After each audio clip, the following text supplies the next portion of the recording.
In the final days of 1962, winter settled over the United Kingdom without urgency. December had already shortened the days, and low light lay across fields and towns alike. Morning frost clung to hedgerows and rooftops. Rivers slowed, but they still moved. Roads remained open. Trains ran to schedule. The season felt contained, familiar, and manageable. Across England, Scotland, and Wales, the land was quiet rather than hostile. Coastal regions felt colder winds from the North Sea, while inland valleys held still air that gathered overnight frost. Snow had fallen before in British winters, but it usually softened within days. Rain followed. Temperatures rose. Life resumed. These cycles were expected, and they shaped how winter was understood. Urban streets showed little sign of stress. Shops opened as usual. Schools remained in session. Coal deliveries arrived on routine schedules.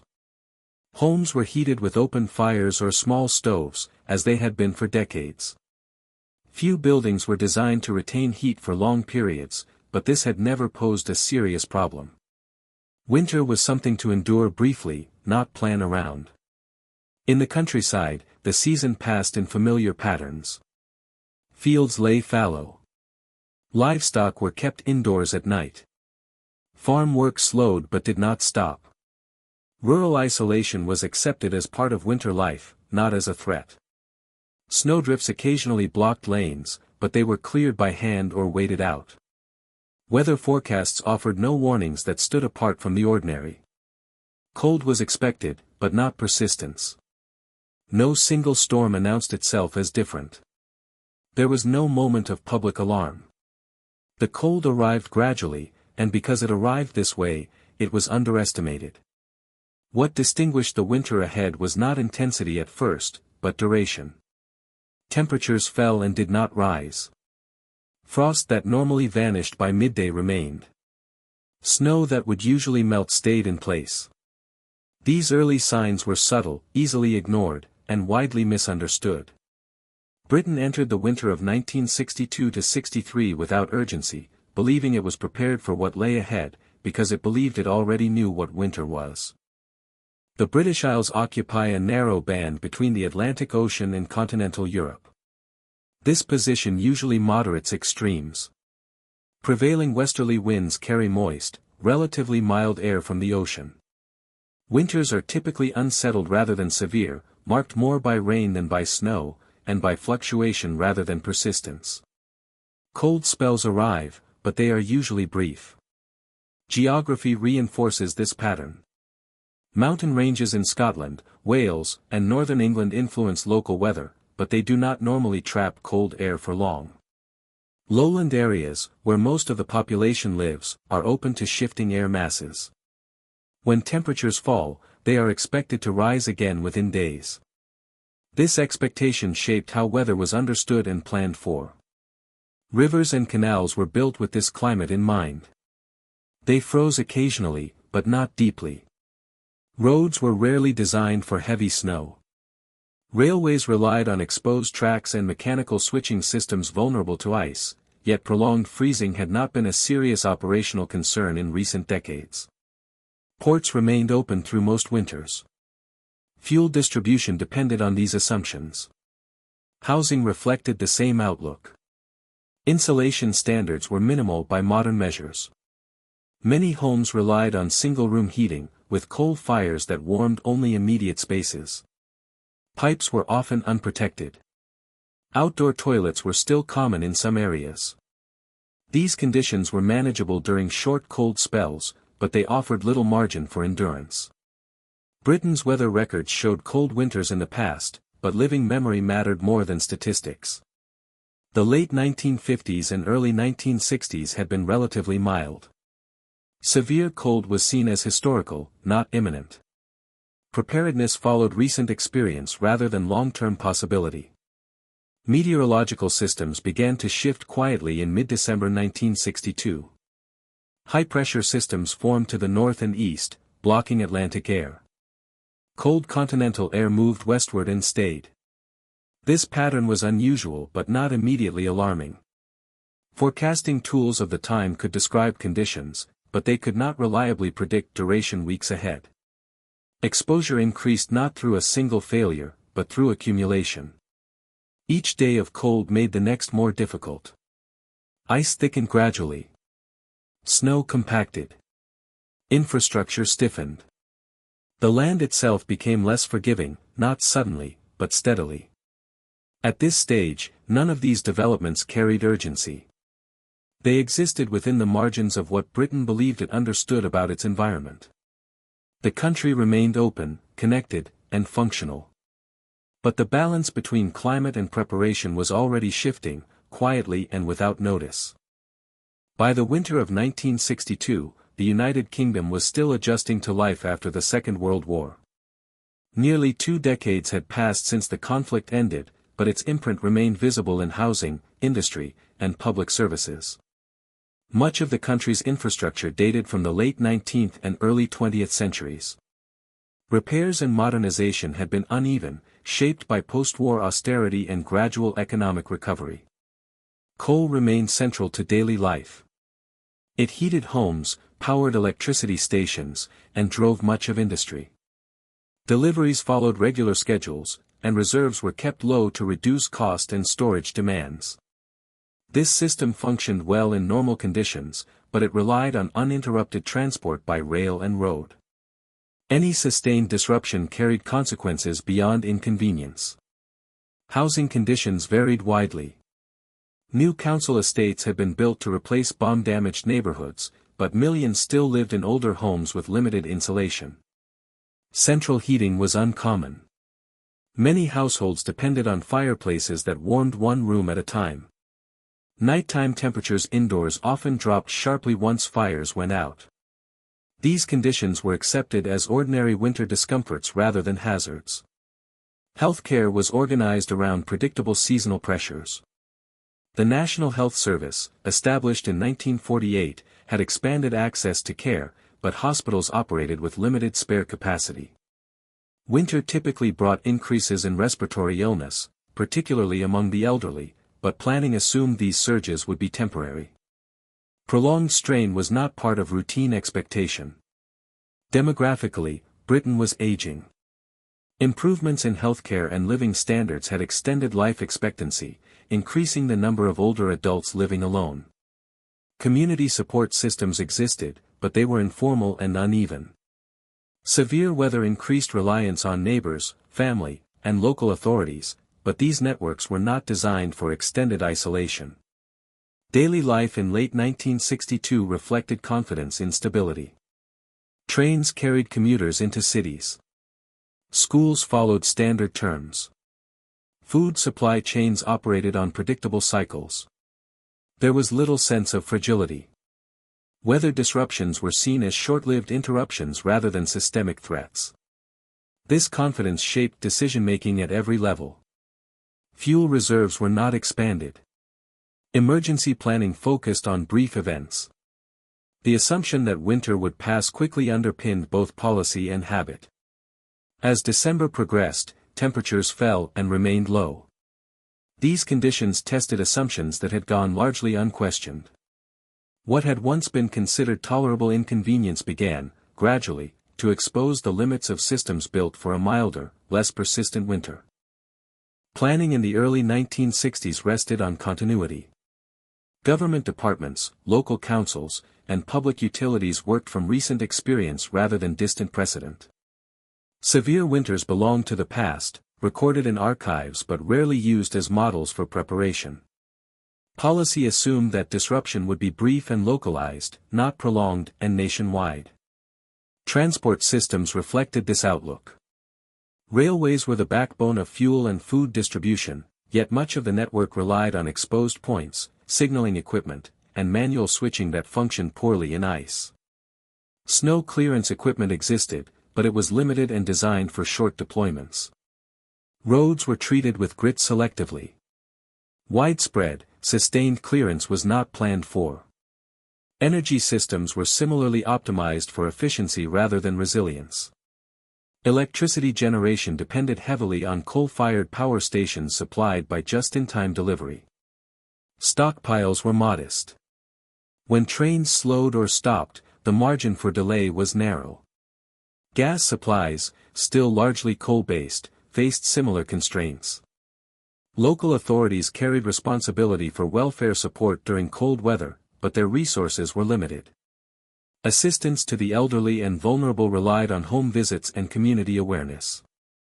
These systems worked when travel was possible. They faltered when roads iced over and staff could not reach those in need. Public communication was restrained by the standards of the time. Television and radio broadcasts delivered forecasts and advisories, but there was no mechanism for rapid, targeted alerts. Information moved slowly, and it assumed a population capable of responding independently. Underlying all of this was a shared assumption: winter would not last. Cold spells were expected to break. Snow was expected to melt. Decisions were deferred in anticipation of improvement. Fuel deliveries were postponed rather than rerouted.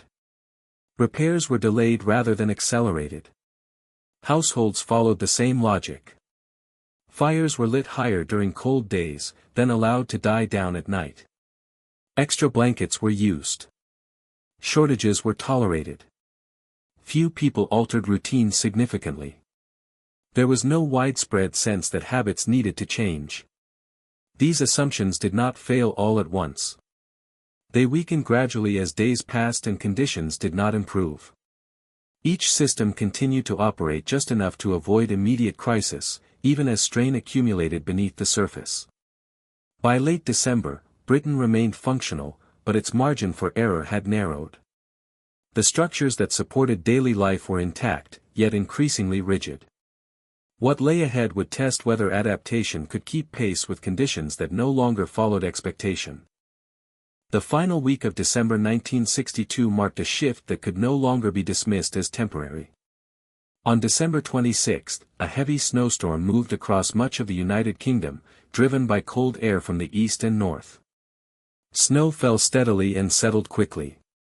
Temperatures remained below freezing throughout the day and into the night. This combination was unusual. Snow did not soften or melt.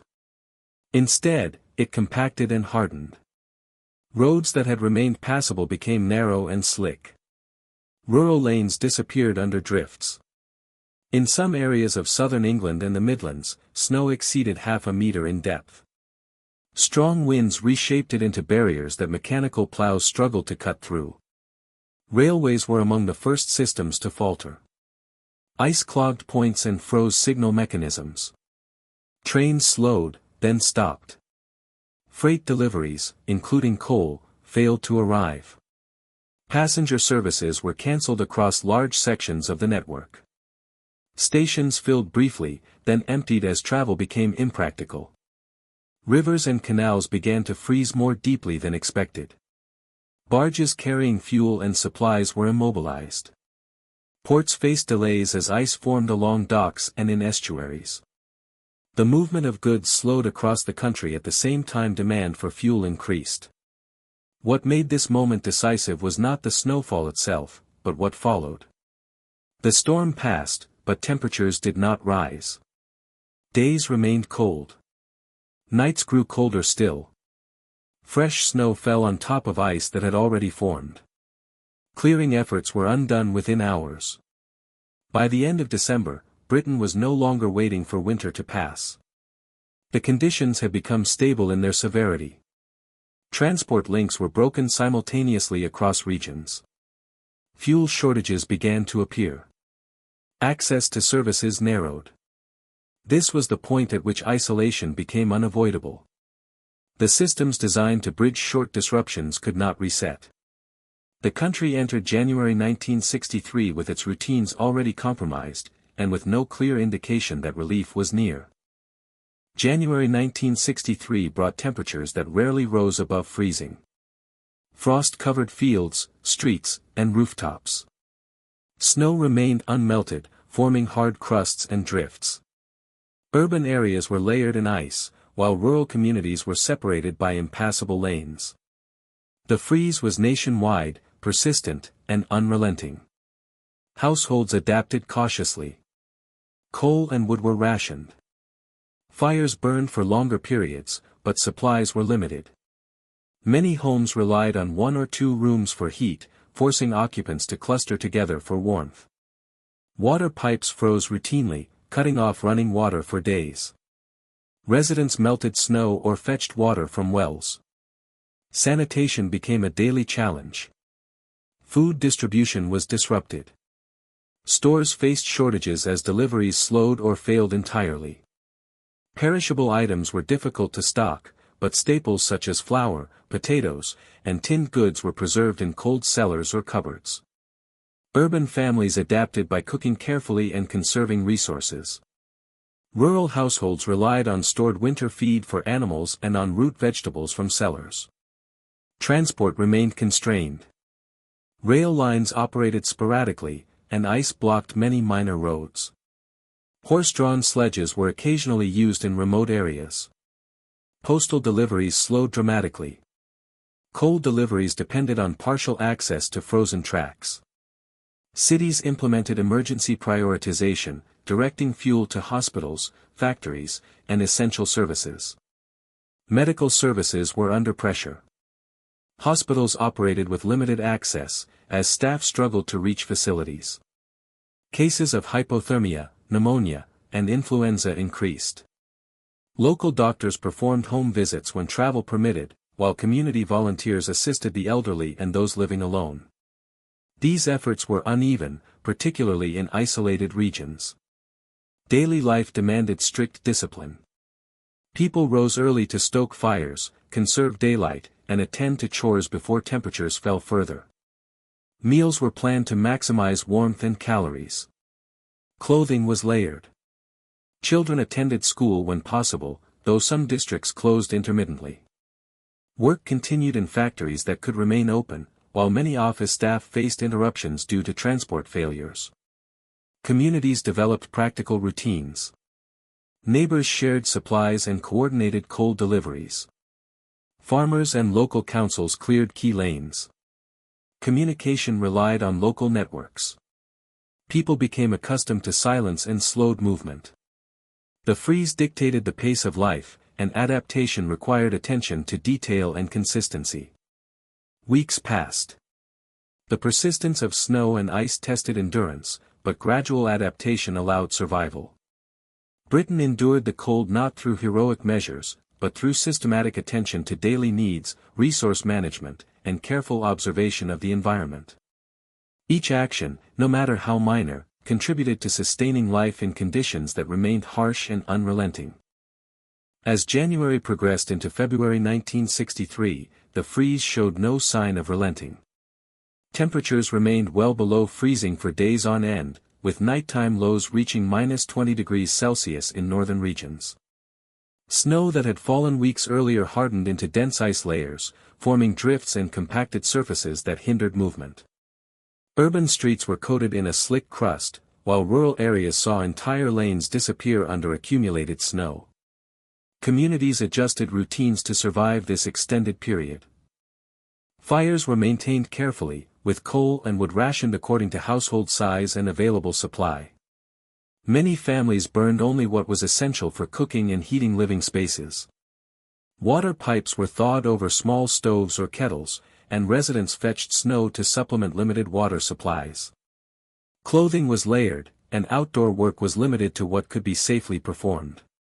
Food shortages became more noticeable. Shops struggled to restock staples. Urban households relied on tinned goods, root vegetables, and preserved items stored in cellars. Rural households depended on stored fodder for animals and winter crops preserved underground.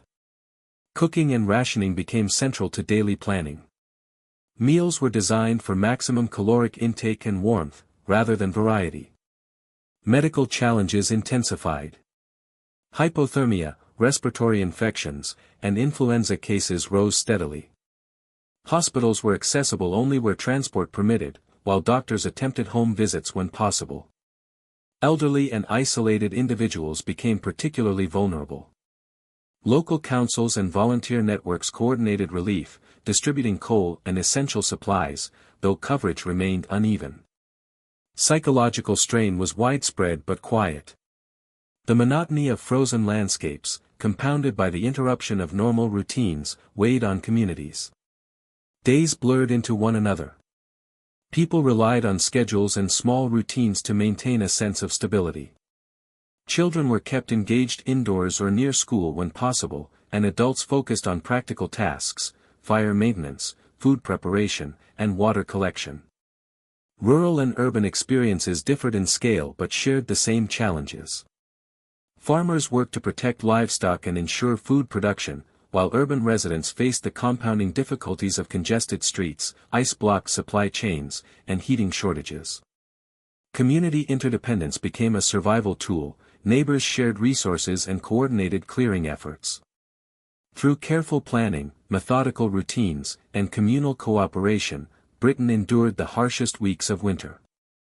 Life continued in a restrained, adaptive form. The country survived not through sudden intervention but through sustained, measured attention to the necessities of cold, scarcity, and isolation. By late February 1963, the prolonged winter had begun to reveal the limits of Britain's infrastructure and social systems. Persistent cold, snow, and ice had accumulated for over 2 months. Transport remained unreliable, rail lines were frequently delayed or blocked by frozen switches, and minor roads in rural areas were impassable. Coal deliveries faltered, leaving households and essential services operating at reduced capacity. Healthcare faced mounting pressure. Hospitals experienced staff shortages, as travel to work was often impossible. Cases of hypothermia and respiratory illness increased steadily, particularly among the elderly and chronically ill. Mortality began to rise. Community volunteers attempted to reach those isolated in their homes, but their efforts were limited by conditions. The failure of routine services became evident not through sudden catastrophe, but through the quiet accumulation of unattended needs. Fuel scarcity compounded the difficulties. Coal stocks ran low in towns and villages alike. Fires burned less frequently or with smaller intensity, and indoor temperatures fell sharply. People sought alternative methods of warmth, layering clothing, clustering in smaller rooms, or burning stored timber. Water pipes, frozen for weeks, required continuous thawing efforts. Even simple hygiene became laborious. Accidents increased. Icy roads led to falls, transport mishaps, and injuries. Snowdrifts blocked access to essential services, isolating communities. Food distribution was inconsistent, and many households relied solely on supplies already stored at home. Urban areas faced rationing pressures, while rural communities had to manage livestock alongside human needs. Psychological fatigue intensified. Days and nights blended into an unbroken sequence of cold and inactivity. Monotony and isolation weighed heavily, though outward signs were restrained. The ongoing strain tested endurance and patience. Individuals relied on habitual routines, communal support, and incremental problem-solving to continue functioning. Time itself became distorted. With minimal daylight, the landscape uniform under persistent snow, and daily movement limited, weeks felt longer. Perceptions of duration expanded. Life operated under a slow, deliberate rhythm dictated entirely by the environment rather than personal schedules. Britain remained inhabited, but the strain of survival was evident. The systems designed to support daily life were stretched to their limits. The country endured, but at a cost: rising mortality, increased illness, and widespread disruption. The long winter was no longer a background condition, it had become a defining presence in every aspect of life. By early March 1963, signs of change began to appear. Temperatures gradually rose above freezing, though mornings still held frost and patches of snow persisted in shaded areas. Ice on roads, rivers, and canals began to break up slowly. Snowdrifts softened, revealing lanes and footpaths that had been blocked for weeks.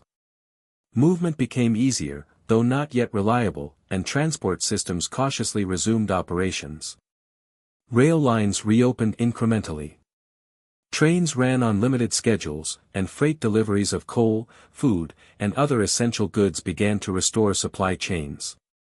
Roads were cleared gradually, with grit and plowing finally able to keep pace with melting ice. Ports and canals reopened as ice receded, allowing fuel shipments to reach previously isolated areas. The nation began to reconnect. Households adapted to the thaw with care. Fires required less constant attention, and coal could be rationed more efficiently. Frozen water pipes thawed, restoring running water to many homes. Food supplies replenished as deliveries arrived, although shortages of fresh produce persisted temporarily. Daily routines slowly returned to pre-winter patterns. Medical pressures eased slightly. Hospitals, previously operating under intense strain, found staffing and access improved. Cases of hypothermia and respiratory illness declined as temperatures rose, though the effects of prolonged cold remained evident, particularly among vulnerable populations. Recovery was gradual and uneven, with some communities still experiencing disruption. The thaw did not erase the losses incurred. Fatalities from hypothermia, influenza, and accidents remained part of the winter's toll. Infrastructure had been damaged, and the limits of existing systems were made apparent. Yet, the immediate threat receded. Britain transitioned from survival mode back to measured normalcy, with life resuming under the persistent awareness of the winter that had passed. The end of winter brought closure in practical terms, rather than celebration. Roads, rivers, and rails functioned once more. Households regained relative stability. The long months of frozen isolation had concluded, and the country could begin to account for what it had endured. The winter of 1962–63 left a quiet but lasting record. Across the United Kingdom, thousands had died from cold, illness, and accidents. Infrastructure weaknesses, reliance on just-in-time fuel delivery, and the limits of local social support were revealed starkly. Communities, previously confident in continuity, had been forced into prolonged adaptation. Historical records noted the severity. It was one of the coldest winters of the 20th century. Rivers froze, canals became impassable, and snow covered much of the country for over 2 months. The event highlighted not only meteorological extremes, but also the human and systemic vulnerability to sustained environmental stress. Lessons were drawn quietly. Governments and communities recognized the importance of reserve planning, winter preparedness, and the risks posed to the elderly and isolated. Coal distribution, transport resilience, and medical service coordination were re-evaluated in light of the winter's endurance test. The experience was not celebrated. The losses were too extensive, the suffering too diffuse. Instead, it became a point of reflection. Britain had survived, but only because ordinary citizens and local systems adapted incrementally over weeks, often without recognition. The winter left the nation marked, a reminder that endurance is rarely heroic or visible. It is measured instead in sustained attention to necessity, methodical routines, and the quiet perseverance of daily life under extreme conditions. In the aftermath, the land thawed, the ice retreated, and life returned to a restrained normalcy, leaving behind only the memory of what had been endured.